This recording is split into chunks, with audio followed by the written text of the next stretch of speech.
कोशोऽसि मेधया विहितः श्रुतं मे गोपाय आवहन्ति वितन्वाना कुर्वाणाचीलमात्मनः वासागुंसि मम गावश्च अन्नपाने च सर्वदा ततो मे श्रियमावह लोमसां पशुभिः सह स्वाहा आमायन्तु ब्रह्मचारिणः स्वाहा विमायन्तु ब्रह्मचारिणः स्वाहा प्रमायन्तु ब्रह्मचारिणः स्वाहा दमायन्तु ब्रह्मचारिणः स्वाहा शमायन्तु ब्रह्मचारिणः स्वाहा यशोजनेधानि स्वाहा श्रेयान्वस्य शोषाणि स्वाहा तन्वा भगप्रविशानि स्वाहा समाभगप्रविश स्वाहा तस्मिन् सहस्रशाखे निभगाहं त्वयि मृजे स्वाहा यथा पप्रवदायन्ति यथा मासा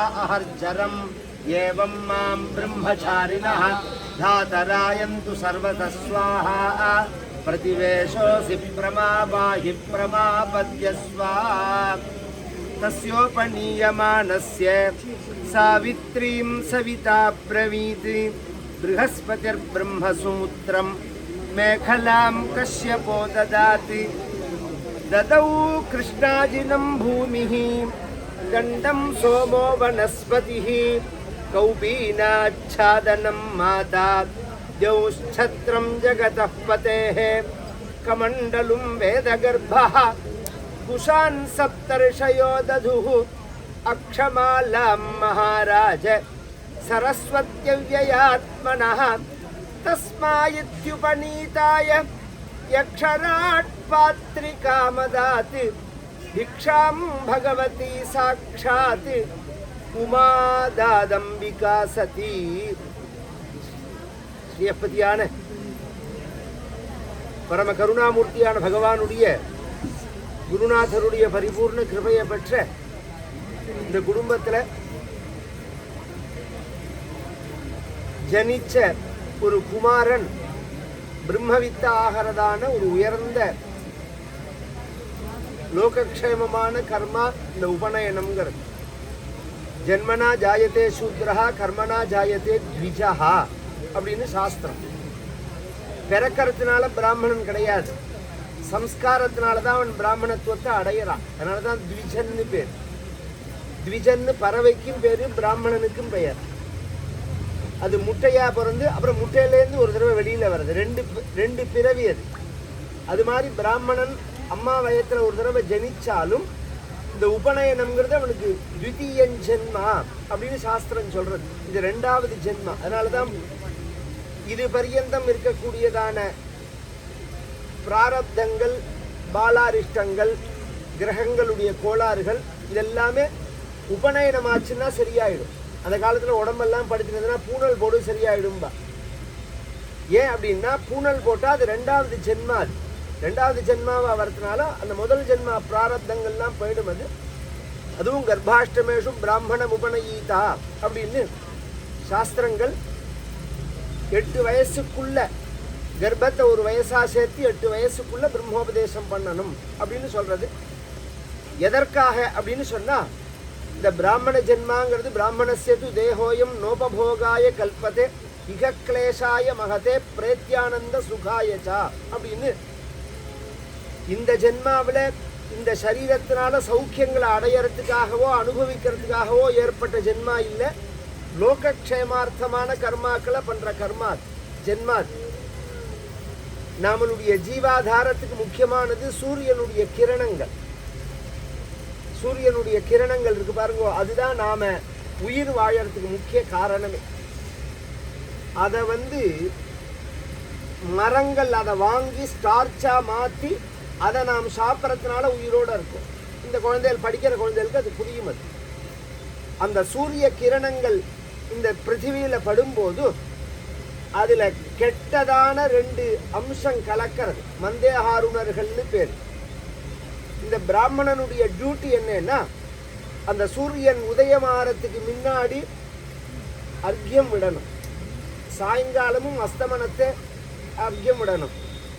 இது எதற்காக அப்படின்னு சொன்னா, அந்த சூரிய கிரணங்கள்ல வரக்கூடியதான அந்த கெட்ட வேவ்ஸை விளக்கிறதுக்காக ரக்ஷாகும் சிஹவா புரோனு வாக்கு தபோக்ரமதிஷ்டன் ததான் பிரஜாபதிர் வரே நோபாமந்திரயத தானி வரமவரணீதாதித்யோ நோயோத்தாயி திதான் பிரஜாபதிரப்ரவி योधयध्वमिति तस्मादुत्तिष्ठन्तकं हवातानि रक्षाय स्यादित्ति योधयन्ति यावदस्तमन्वगा तानि गवायेतानि रक्षागुंसि गायत्र्याभिमन्त्रिते नाम्भसा साम्यन्ति तदु हवायेते ब्रह्मवादिनः पूर्वाभिमुखा सन्ध्याया अङ्गायत्र्याभिमन्त्रिता आपवूर्ध्वं विक्षिपन्ति ता एता आपो वज्रीभूत्वा तानि रक्षागुंसि मन्दे हारुणे द्वीपे प्रक्षिपन्ति यत्प्रदक्षिणं प्रक्रमन् तेन पाप्मानमवधून्वन्त्युद्यन्तमस्तै मादित्यमभिध्यायन् कुर्वन् ब्राह्मणो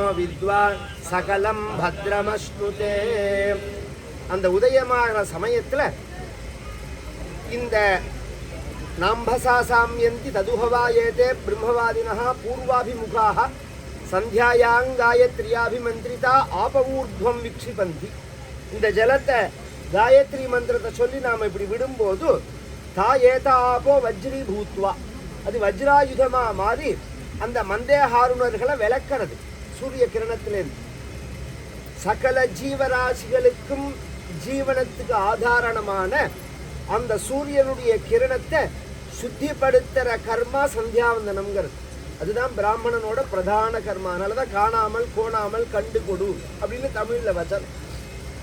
சந்தியாவந்தனம் பல சம்ஸ்காரம் உண்டு தேசத்தை முழுக்க எடுத்து பார்த்தா 3-4 விஷயம் பொது. புரோக்ஷணம், அர்க்யம், ஜபம், உபஸ்தானம், இந்த 4ம் பொதுவானது. பின்னாடிலாம் நிறையா சேர்த்துருப்பா. அந்தந்த இடத்துல அடிஷனலாக சேர்ப்பா சேர்க்காம போவா, அது வேற விஷயம். மேலே புரோட்சணம் பண்ணிக்கிறோம் பாங்க ஆபோயிஷ்டாமயோ புவான்னு, அது பொதுவான விஷயம்.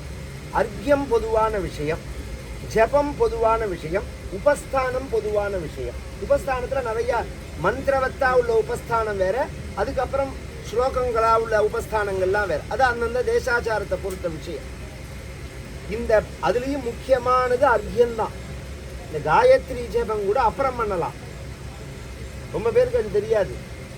சந்தியாவந்தனத்துக்கு முன்னாடி உதயமானத்துக்கு முன்னாடி அர்க்யம் விட்டுடணும். விட்டுட்டு உதயமானத்துக்கு அப்புறம் தான் உபஸ்தானம் பண்ணணும். நடுப்புல கேப் இருந்தாலும் பரவாயில்லை, உதயமானத்துக்கு அப்புறம் தான் உபஸ்தானம் பண்ணணும். முக்கியமானது அர்க்யம் வர்றது. இந்த அர்க்யம் நம்ம டிராவல் பண்றதே சந்தியாவந்தனம் பண்ணலைன்னா கூட மிருத்தால விடலாம், மண்ணால விடலாம்னு இருக்கு. இது மாதிரி நிறையா. இந்த முக்கியமான விஷயம் லோகக்ஷேமார்த்தமா பண்ற காரியம் இது. இவன் இப்படி லோகாட்சேமார்த்தமா பண்றதுனால இவனுக்கு சித்தசுத்தி ஏற்பட்டு தத்வாரா ஞானம் ஏற்பட்டு இவன் மோட்சத்தை அடையிறான். அதனால பிராமணன் அப்படிங்கிறவன் ஒரு சம்ஸ்காரவத்தினால சுத்தி அடையிற ஜென்மா.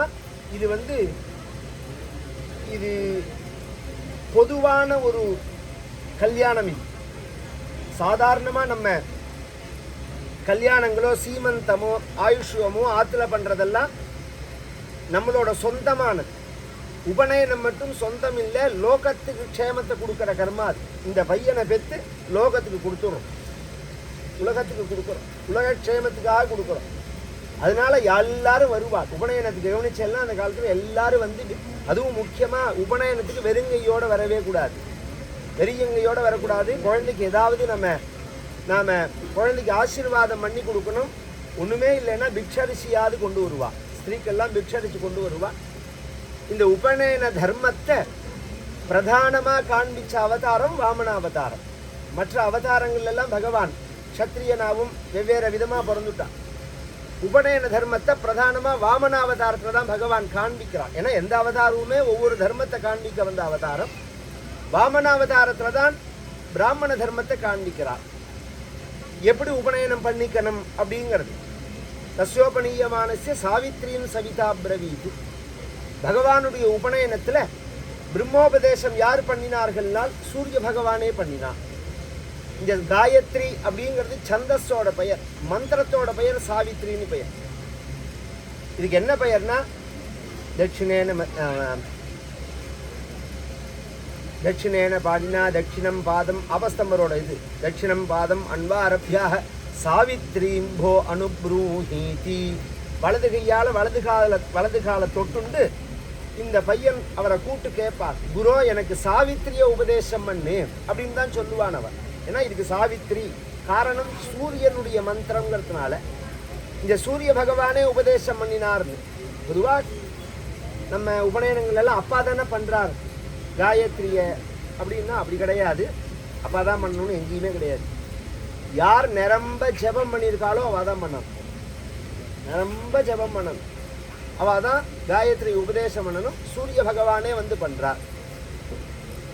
ப்ரஹஸ்பதி பிரம்மசூத்திரம், ப்ரஹஸ்பதியானவர் இந்த பூனலை கொடுக்கிறார். இது வந்து ஒரு காலத்தில் இந்த பூனலுக்குள்ள பஞ்சே வேற, அது 8 கோட்டை பஞ்சுன்னு சொல்லுவாள். அந்த பஞ்சை பிரித்து பார்த்தோம்னா மொத்தம் 24 சீடு இருக்கும். அதில் அந்த பஞ்சிலேயே 24 சீடு விதை இருக்கும். ஏன்னா காயத்ரி 24 எழுத்தணும். அந்த பஞ்சு அபூர்வம், இப்போ கிடைக்காது. அதை வச்சு தான் நூப்பாளர், அது மிக தமிழ்நாட்டில் வச்சுன்னு இருக்கும். அதை வச்சு அதை எடுக்கிறதுலேருந்து ஆரம்பித்து பிரம்ம முடிச்சு போடுற பரியந்தம் 11 சம்ஸ்காரம் அது. அதை பண்ணி அதை குழந்தைக்கு போடுறது. அதை போட்டதுக்கு அப்புறம்தான் உபதேசத்துக்கு அவன் அருகனாகிறான். ப்ரஹஸ்பதி பிரம்மசூத்திரம் அதை வாத்தியார் கொடுக்குறார். மேகலையை கஷ்யபர் கொடுக்குறார். இடுப்பில் கட்டியிருக்கா பாருங்க மேகலைன்னு, அதை கஷ்யபர் கொடுக்குறார். மேலே போட்டுருக்கான்னு பாருங்க மாந்தோர், அதை கிருஷ்ணாஜினத்தை பூமி தேவி கொண்டு கொடுக்குறார். ஏன்னா இந்த மாந்தோல 3 பேர் தான் யூஸ் பண்ணலாம், எல்லாரும் யூஸ் பண்ணக்கூடாது. வரவாரெல்லாம் உட்காந்துக்க கூடாது. அதில் பிரம்மனோபா ஏதத் ரூபம் எத் கிருஷ்ணாஜினம், பிரம்மத்தினுடைய ஸ்வரூபம் அது. வேதாத்தியனம் பண்ண பிரம்மச்சாரி உபயோகப்படுத்தலாம், யாகம் பண்ணின தீட்சிதால் உபயோகப்படுத்தலாம், சன்னியாசிகள் உபயோகப்படுத்தலாம். இந்த 3 பேர் தான் மாந்தோலை உபயோகப்படுத்த முடியும். பிரம்ம விசாரம் பண்ணுறவா அந்த பூமி தேவி கொண்டு கொடுக்குறாள் மாந்தோலை. தண்டம் சோமோ வனஸ்பதி, வனதேவதை கொண்டு கொடுக்குறாள். இந்த தண்டம் நல்லா இருக்கு, புஷ்டியாக இருக்குது தண்டம். இது வந்து பலாச தண்டம்னு பேர். இது வந்து ஒரு இலையாக இருந்தது. வேதவியாசர் இந்த மரத்தினுடைய அடியில் உட்கார்ந்துட்டு தான் வேதத்தை பிரித்தார். அதை கேட்ட இந்த மரம் 3 இலையாக பிரிஞ்சுடுச்சு. அதுலேயும் நடு இலை எஜுர்வேதம், அதனால கர்மா எஜுர்வேதங்கிறதுனால நடு இலையால் தான் ஆகுதி எல்லாம் பண்ணணும். மற்ற 2 இலை வெவ்வேறு இலை. இந்த நடு இலை தான் எஜுர்வேதத்தினுடைய அடையாளம். அது அதனால ஹோமங்கள்லாம் எஜுர்வேதத்தினால தான் பண்ணணுங்கிறதுக்காக அதை வனதேவதை கொண்டு கொடுக்குறாள். கௌபீனத்தை அவ அம்மா கொடுக்குறாள், அதிதி கொடுக்குறாள். யௌஷ்சத்திரம் ஜெகதப்பதேக, அந்தரிக்ஷ தேவன் ஆகாசராஜன் வந்து கொடையை கொடுக்குறான். ஏன்னா அந்த சிரசு வந்து எப்போதும் வெயிலும் படக்கூடாது, மழையும் படக்கூடாது, ஜாஸ்தி தலை வந்து ரட்சிக்கப்படணும் அப்படிங்கிறதுக்காக கமண்டலு தீர்த்த பாத்திரம் இருக்கு. இதை பிரம்மா கொடுக்குறார். ஏன்னா தீர்த்த பாத்திரம்ங்கிறது சுத்திக்காக. இப்போ நாம் பல இடத்துல பூந்து வரோம், வெளியில் ஸ்நானம் பண்ணிட்டா சுத்தி. பல இடத்துல நடந்து வரும்போது அசுத்தி ஏற்படும் ஏற்படாதுன்னு சொல்ல முடியாது. நாம் அசுத்தி படாமல் இருக்கிறதுக்கு ஒரு வழி சாஸ்திரங்களில் சொல்லப்பட்டிருக்கு. கையில் தீர்த்த பாத்திரம் இருந்தால் அசுத்தி கிடையாது. எங்கே போனாலும் தீர்த்த பாத்திரத்தோடு போயிட்டோம்னா, அதனால தான் ஒரு ஆச்சரியம், கர்மா கிடையாது அது இது இல்லை விஷயங்கள்லாம் சொன்ன ரமண பகவான் உள்பட தீர்த்த பாத்திரம் வச்சுப்பார் கையில். பக்தியையோ மற்ற விஷயத்தையோ பேசலாம், யதார்த்தம் வேற. இந்த ஆச்சாரத்தையும் அனுஷ்டானத்தையும் தர்மத்தையும் விட்டுடவே கூடாது. ஒரு காலத்தில் நம்மளுடைய வாழ்க்கையில் பக்தியை முக்கியத்துவம் கொடுத்து நாம் பேசினதுக்கு காரணம் என்னன்னா, அந்நிய படையெடுப்புகள் இருக்கும்போது நம்மளால் அனுஷ்டானங்களை பண்ண முடியலங்கிறதுக்காக. இங்கே அப்படி கிடையாது. இப்போ நமக்கு வாழ்க்கை ஃப்ரீயானதுனால பழையபடி அந்த ஆச்சாரத்தையும் அனுஷ்டானத்தையும் ஜனங்கள்கிட்ட குழந்தைகள்கிட்ட கொண்டு சேர்க்கணும். அது இந்த தீர்த்த பாத்திரம் கையில் இருக்கிறது அவ்வளோ சுத்தி. எப்போதும் ஸ்நானம் பண்ணின மடிக்கு சமானம். அது கையில் தீர்த்த பாத்திரம் இருந்தால் அதை வேதகர்பர் தரார். குஷான் சப்தரிஷயோ ததுகு, கையில் தர்ப வச்சுக்கணும். தர்ப எதற்கு அப்படின்னு சொன்னால் பவித்திரத்துக்காக. 8 வகையான தர்ப்பங்கள் இருக்கு. அதில் குஷங்கிறது சிரேஷ்டமானது, அது அபூர்வமாக தான் இருக்கும். அது குஷத்தை பார்த்தோம்னா அக்ஷமாலாம் மகாராஜ, ஜபத்துக்கு அக்ஷமாலைங்கிறார். அக்ஷம்னாலே ருத்ராட்சம் தான், ஜபமாலைனாலே ருத்ராட்சம் தான். இங்கே பாக்கி ஜபமாலையெல்லாம் வச்சுன்னு பண்ணுறது உங்களோட பக்தம். அது சாஸ்திரப்படி ஜபமாலை அல்லது கழுத்தில் மாலை அப்படின்னு போட்டுக்கிற மத்தியில் அது ருத்ராட்சம் தான் போட்டுக்கணும். இந்த ஊரில் ரொம்ப அண்ணா பக்தா. உங்களுக்கு ஒரு விஷயம் சொல்கிறேன். பன்றியபுரத்தில் பாண்டுரங்கன் கழுத்தில் என்ன போட்டிருக்கா? ருத்ராட்சம் போட்டிருக்காளா, துளசி மாலை போட்டிருக்காளா? ருத்ராட்சம் தான் போடணும். பக்தி வேற, இது வேற, சாஸ்திரம் வேற. அதனால ருத்ராட்சம் தான் போட்டுக்கணும். வா, நான் ஜபம் பண்ண ருத்ராட்சம்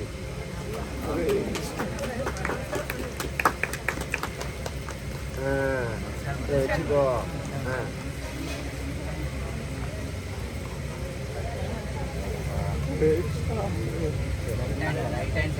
ஆமா போ. முதல்ல அபிவாதி அம்மாவுக்கு தான் சொல்லணும், அப்புறம் தான் வாக்கியம். தஸ்மா யுத்யுபநீதாய யக்ஷராட் பாத்திரிகா மதாத். குபேரன் வந்து பிக்ஷா பாத்திரத்தை கொடுக்குறான். பிக்ஷாம் பகவதி சாட்சாத்து உமாதா நம்பிகா சதி. அன்னபூர்ணியான மகா ராஜராஜேஸ்வரியே பிக்ஷை கொடுக்குறா. இங்க அம்மா தானே பிக்ஷை போடுவா. அப்படிங்கிறத அதிதி போடாமல் ஏன் ராஜராஜேஸ்வரி போட்டா, அன்னபூர்ணி போட்டான்னா அங்கே அம்மா போடணும்னு எங்கேயுமே இல்லை. பிரம்மச்சாரிக்கும் சன்னியாசிக்கும் என்ன நியமம்னா, முதல்ல பிக்ஷை எடுக்கும்போது அவள் இல்லைன்னு சொல்லக்கூடாது. ஃபஸ்ட்டு காரா இல்லைன்னு சொல்லாமல் போடணும். அவள் இல்லைன்னு சொல்லிட்டா அன்னைக்கு பட்னி கிடக்கணும், அன்னைக்கு சாப்பிடக்கூடாது. அதனால தான் ஆச்சாரியால் நாளைய தினம் நாளைக்கு ஆச்சாரியாலோட ஜெயந்தி, ஆதிசங்கர பகவத்பாதாலோடைய ஜெயந்தி. ஏகாதசி உபவாசம் இருந்து துவாதசி அன்னைக்கு ஒரு ராத்திர பிக்ஷை கேட்கும்போது போடுறதுக்கு ஒன்றும் இல்லைன்னா இல்லைன்னு சொல்லிட்டா இன்றைக்கும் இந்த குழந்தை பட்னி கிடப்பானேங்கிறதுக்காக தேடி கண்டுபிடிச்சி ஒரு அவிஞ்ச நெல்லிக்காயை போட்டான், அழுதுண்டே போட்டார். ஆச்சாரியால் கேட்குறார், ஏம்மா கண்ணில் அழுக கண்ணீர் அப்படின்னு. இல்லை, இது மாதிரி ஒரு வேதாத்தியனம் பண்ணுற குழந்தை துவாதசி அன்னைக்கு வந்து பிக்ஷை கேட்கும்போது வடபாயசத்தோட சாப்பாடு போடணும்னு சாஸ்திரங்கள்லாம் சொல்கிறது. அப்படி போட முடியாத ஒரு ஏழையாக போயிட்டேனேனா அப்படின்னு வருத்தப்பட, அப்போதான் அந்த பிக்ஷா பாத்திரத்தை கீழே வச்சுட்டு ஆச்சாரியால் அங்கம் ஹரே புலகபூஷணமாஸ்ரயந்தி பிருங்காங்கனே வமுகுலாபரணம் தமாலம் அங்கீகிருதாகில விபூதிரபாங்கலீலா மங்கல்யதாஸ்து மம மங்கள தேவதாயாக. ஆச்சரியமான ஸ்தோத்திரம். ஆச்சாரியால் முதல்ல பண்ண ஸ்தோத்திரம் இது. நெல்லிக்கனி அம்பாள் கொடுத்தாள், யார் இல்லைன்னு சொல்லாம போடுவாளோ அவள்கிட்ட கேட்கணும். ஒரு 8 வயசு குழந்தைக்கு யார் இருக்குன்னு சொல்லுவா இல்லைன்னு சொல்லுவான்னு எப்படி தெரியும்? அதனால சூத்திரக்காரரே சொல்றார், மாதரமக்ரே பிக்ஷேதா அப்படின்னா முதல்ல அம்மாட்ட போய் கேளுன்னா. ஏன்? குழந்தை விஷயத்துல அம்மா இல்லைன்னு சொல்ல மாட்டா. ராத்திரி 10 மணிக்கு தோசைன்னு தூக்க கலக்கத்தில் கேட்டால் கூட எழுந்து வாத்து கொடுப்பா. தோசைன்னு கேட்டுட்டு தூங்கி போயிடாது. வாத்துன்னு வந்து எழுப்பி தோசை கேட்டுட்டு ராத்திரியில கேட்டுட்டு சாப்பிடாம தூங்கக்கூடாது. இதே ஆத்துக்கார கேட்டான்னு வச்சுக்கோங்க, அன்னைக்கு ராத்திரி தூக்கம் கட்டுது அவனுக்கு. இதே குழந்தை கேட்டா அம்மான்னா அம்மா தான். அது அம்மாவுக்கு சமானமா இன்னொருத்தர சொல்ல முடியுமா? குழந்தைகள் விஷயத்துல அம்மா அம்மா தான். அதனால அம்மாட்ட போய் கேளு, அம்மாட்ட கேட்கலாம். அல்லது அம்மாவுக்கு சமானமா பகினியை சொல்றது. எப்படி ஜேஷ்ட பிராதா பிதிரு சமஹான்னு சொல்றதோ அது மாதிரி அம்மாவுக்கு சமானமா சகோதரியை சொல்றது. இந்த பகவானுடைய சகோதரி இல்லையா அம்பாள்? அதனால பிக்ஷாம் பகவதி சாட்சாத் உமாதா நம்பிகா சத்தின்னு பகவான் யதோக்தமா அந்த சாஸ்திரத்துல சொன்னபடி உபநயனத்தை பண்றான். ஒரு வேஷம் போட்டுன்னு வந்திருக்கலாம் பகவான், அப்படி வரல. ஏன் அப்படின்னு சொன்னா, பிராமணனை பொறுத்த பரியந்தம் தானம் வாங்கறதுக்குன்னு உள்ள ஜென்மா அது. தானம் வேற, தர்மம் வேலை. ரொம்ப பேருக்கு அது புரியல. ஏன்னா இருக்கிறவ வாத்தியார்த்தியே கொடுத்துருக்கல, இல்லாதப்பட்டவா எவ்வளோ பேர் இருக்காங்கிறான். பைத்தியக்காரத்தனமான பேச்சு அது. இப்போ ரோட்டில் ஒருத்தர் அம்மா தாயேன்னு பிச்சை கேட்குறா, நாம் ஒரு 10 ரூபா கொடுக்குறோம், இல்லை வயத்து பசிக்குங்கிறா சாப்பாடு போடுறோம். அவன்கிட்டேருந்து நாம் ஒன்றும் எதிர்பார்க்கல. நாம் 10 ரூபா கொடுக்குறதே பதிலுக்கு எதிர்பார்க்கல. அதுக்கு தர்மம்னு பேர். அது கருணையினுடைய அடிப்படையில் பண்ணுறது. அதை யாருக்கு வேணாலும் பண்ணலாம். ஒரு வெத்தலை பாக்க வச்சு மந்திரம் சொல்லி கொடுக்குறேன் பார்த்தீங்களா, இரண்ய கர்ப்ப கர்ப்பஸ்தம்னு. இது வேதம் படித்தவா கையில் கொடுத்தாதான் நீங்கள் சொல்கிற பதில் ரிட்டர்ன் ஆகும் உங்களுக்கு. இதை நான் தானம் பண்ணுறேன், இதனால எனக்கு இது வரணும் அப்படின்னு சொல்லி தான் அந்த தானத்தை பண்ணுறது. அது வேத விதேகில தத்தம் தத்தம் அப்படின்னு. அந்த வேதத்தை படித்தவான்னா வேதத்தை படிக்கிறதுக்கு முன்னாடி இத்தனை சம்ஸ்காரம் ஆனாதான் வேதம் படிக்கலாம். உபநயனாதி சம்ஸ்காரங்கள் பிரம்மோபதேசம் பரியந்தம் ஆனாதான் வேதம் படிக்கலாம். இது வேதாத்தியனத்துக்குன்னு உள்ள ஜென்மா. வேதாத்தியனத்துக்குன்னு உள்ள ஜென்மா. இப்படி நம்ம பெரியவாள்லாம் ஒன்னையும் எதிர்பார்க்காதனாலதான் இத்தனை ரட்சிச்சு கொண்டு கொடுத்தான். இத்தனை இன்னைக்கு வேணா வேதாத்தியனம் பண்ணினவாள்லாம் சௌக்கியமா இருக்கா, அதெல்லாம் ஒன்றும் சந்தேகமே கிடையாது. ஒரு நாளைக்கு 5 காரியம் 6 காரியம் பார்க்க முடியல, எல்லாம் சௌக்கியமா தான் இருக்கும். ஆனா ஒரு நிமிஷம் நம்ம தாத்தாலாம் யோசனை பண்ணினா இந்த கிராமங்கள்ல என்ன வருமானம் பெருசா வாழ்க்கலாம். நித்தியப்படி ஸ்நானம் பிரம்ம யஜ்ஞம், ஏதாவது ஒரு சிரார்த்தத்துக்கு சொல்லுவா, சிரார்த்தத்துக்கு சொல்லலைனாலே கோச்சுப்பா, என்ன ஏன் சொல்லலை, இன்னைக்கு சிரார்த்தம் சிரார்த்தம் சாப்பிட்றவனே சாப்பிட மாட்டேங்கிறான், போக்தாவே வர மாட்டேங்கிறான். அது அன்னைக்கு வாத்தியாரே சொல்லலைன்னா கோச்சுப்பார், என்ன ஏன் சொல்லலை அப்படின்னு கோச்சுப்பார். ஏன்னா அது மாதிரி ஒரு ஏழ்மையா இருந்த காலம் அது. அந்த காலத்துல இந்த வேதத்தை ரட்சிச்சாலவா, அந்த ரட்சிக்கப்பட்டதுனாலதான் இன்னி பரிந்த வந்தது. அதனால குழந்தைகளுக்கெல்லாம் சைடு பை சைடா யாராவது ஒரு வாத்தியாரை வச்சிருந்து அந்த ஸ்வசாக்கையை கொஞ்சமாவது அத்தியனம் முழுக்க. இது எல்லாருக்குமே புரியல அந்த விஷயம். இந்த ஸ்ருதின்னு பேரு, ஒரு தடவை காதால கேட்டுடணும். யார் இங்க நெட்ருவா சொல்றா, திருவ சொல்லி யார் நெட்ருவா சொல்ற, யாரையாவது சொல்லுங்க பார்ப்போம். யாரும் பாராயணம் போறவா தான் நெட்ருவா சொல்லுவா. ஒரு தடவை அத்தியாயம் முழுக்க சொல்லி வச்சு விடணும். சொல்லி வச்சுட்டா அவனுக்கு வேதாத்தியனம் ஆயிடுத்துன்னு அர்த்தம். அது என்ன ஒரு வருஷம் கூட ஆகாது சந்தையா சொல்லி கேட்கறதுக்கு. எல்லாருமே திருப்பி இதை ஆரம்பிக்கணும். நான் சொல்லிட்டே இருக்கேன் திருப்பி. எல்லாருமே ஒரு தடவை வாத்தியார்ட்ட உட்காந்துட்டு அந்த வாத்தியார்ட்ட சந்தையை சொல்ல சொல்லி நாம் ஒரு தடவை திருப்பி சொன்னாலே வேதாத்தியனம் பண்ணினா மாதிரி ஆயிடுது. இதுக்கு நமக்கு 6 மாதம் 8 மாதம் கூட ஆகாது. நான் வேதாத்தியனம் பண்ணின இந்த பிராமண ஜென்மாவை அடைஞ்சு அதை வீணடிச்சதா ஆகாது அது. அதனால எல்லாருமே வேதாத்தியனம் பண்ணணும். அதுக்காக உள்ள ஜென்மா. இந்த குழந்தையும் அவருடைய அப்பா சித்தப்பா சுப்பிரமணியம் கிருஷ்ணன் இவெல்லாம் ரொம்ப பக்தி உள்ளவா. பொம்பாயில் எங்கே உபன்யாசம் நடந்தாலும் வருவா. எல்லாத்துக்கும் மேலே அண்ணாட்ட பரம பக்தி, குருநாதர்கிட்ட. அந்த குருநாதரே பிரத்யட்சமாக உட்கார்ந்துட்டு குழந்தைய அனுப்பிச்சிருக்கார். அதுதான் அந்த சங்கம்தான், அந்த சங்கல்பந்தான். ஏன்னா இப்போ இங்கேருந்து வெளியிலேருந்து வான்னு சொன்னால் நான் வந்திருக்க மாட்டேன். நேற்றுலேருந்து குருவாயூரில் சப்தாகம்ன உடனே ஃபோன் பண்ண உடனே தோணினது வந்துட்டு போகணும் அப்படின்னு. அதனால் குழந்தை மேலே மேலே பிரம்மவர்ச்சஸ்வியா தேஜஸ்வியா சிரஞ்சீவியா இருந்து சத்காரியத்தில், ஏன்னா நல்லார் ஒருவர் உளரே அவர் பொருட்டு எல்லாருக்கும் பெய்யும் மழைன்னு சொல்லுவார். மும்மாரி பெய்யறதுன்னு சொல்லுவாளோன்னு. அதில் ஒரு மழை பிராமணனுக்கு தான், ஒரு மழை பதிவிரதைக்கு, ஒரு மழை ராஜாக்கு. மாதம் 3 தடவை மழை பெய்யணும். அதில் ஃபஸ்ட்டு மழை யாருக்குன்னா பிராமணனுக்கு தான். வேதம் சொல்கிற பிராமணனுக்காக ஒரு மழை பெய்யறது அப்படின்னு. அந்த வேதத்தை ஒழுங்காக செஞ்சு சந்தியாவந்தனத்தை ஒழுங்காக பண்ணினா மழை கரெக்டாக பெய்யும் அப்படின்னு. அதனால் அந்த குழந்தைகள் மேலே மேலே தேஜஸ்வியா பிரம்மவர்ச்சஸ்வியா இருக்கணும். அந்த தம்பதிகள் மாதா பிதாக்கள் பந்துக்கள் எல்லாருமே, இது அண்ணாவோட சொந்த கிராமம். இது ஒரு விசேஷம். அதுக்காகவும் வந்தேன் நான். இந்த ஊரை நான் இன்னைக்கு பார்த்ததில்லை. அண்ணா பாதம் பட்ட கிராமத்துக்கு வரணுங்கிறதுக்காகவே வந்தேன் நான். மேலே மேலே இந்த குழந்தைகள் க்ஷேமமாக இருக்கணும்னு நானும் பகவான்கிட்ட பிரார்த்திக்கிறேன். கல்யாண ரூபாய கலௌ ஜனானாம் கல்யாணதாத்ரே கருணா சுதாத்ரே கம்பாதி திவ்யாயுத சத்கராய வாதாலயாதீச நமோ நமஸ்தே. நாராயண நாராயண நாராயண நாராயண நாராயண நாராயண நாராயண நாராயண நாராயண நாராயண நாராயண நாராயண நாராயண நாராயண நாராயண. கோபிகா ஜீவனஸ்மரணம். सद्गुरुनाथ महाराज की, आंजनेय मूर्ति की।